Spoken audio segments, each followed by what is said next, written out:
करो बर्बाद खुद को, मान जाओ। तुझे जो तुझको लिखे शायद मिल ना सके। मोहब्बत करता हूँ तुमसे, दिल से निकालना चाहता हूँ इसलिए दूर रहता हूँ। कभी जो मंजिल ना सा मेरी जिंदगी है। मेरा दिल दुखा है, मुझ पर भरोसा नहीं किया।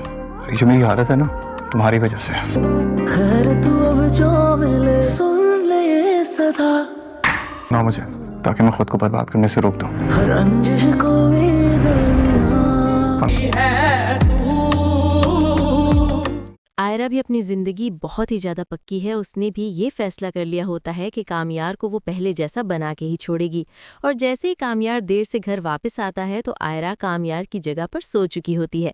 और कामयार जैसे ही ये देखता है उसे बहुत ही ज़्यादा गुस्सा भी आ रहा होता है, लेकिन आयरा बहुत ही ज़्यादा गहरी नींद सो चुकी होती है। पहले तो वो उसको उठाने की कोशिश करता है, लेकिन आयरा जब वहाँ से नहीं उठती तो कामयार जानबूझकर पानी की बोतल नीचे गिराएगा, जिसकी वजह से आयरा की आंख खुल जाएगी और आयरा कामयार पर बहुत ही ज़्यादा गुस्सा करने लग जाएगी। तो कामयार आयरा को यही बात करेगा, मुझे भी ऐसा ही लगता है जब मैं सो रहा होता हूँ और तुम ऐसे शोर मचा रही होती हो। कामयार और आयरा की नोक-झोंक भी हो जाएगी और वहीं दूसरी तरफ आयरा अपनी तरफ से कोशिश भी कर रही होती है किसी न किसी तरीके से कामयार को वो राज़ी कर ले ताकि वो पहले जैसा बन जाए। और वो कामयार से यही बात करती है, तुम क्यों जिद कर रहे हो और तुम अपनी ज़िंदगी को बर्बाद कर रहे हो। तो कामयार आयरा से यही बात कहता है, मैं अपनी ज़िंदगी को बिल्कुल भी बर्बाद नहीं कर रहा, बल्कि तुमने मेरी ज़िंदगी को बर्बाद कर दिया है।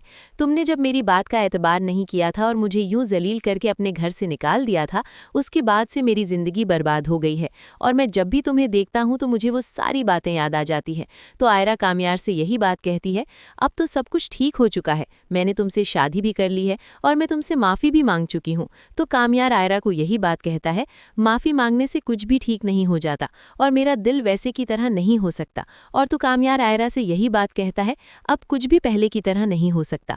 मैंने अपने आप को तुम्हारे लिए बदल लिया था और मैं अब दोबारा अपने आप को नहीं बदल सकता।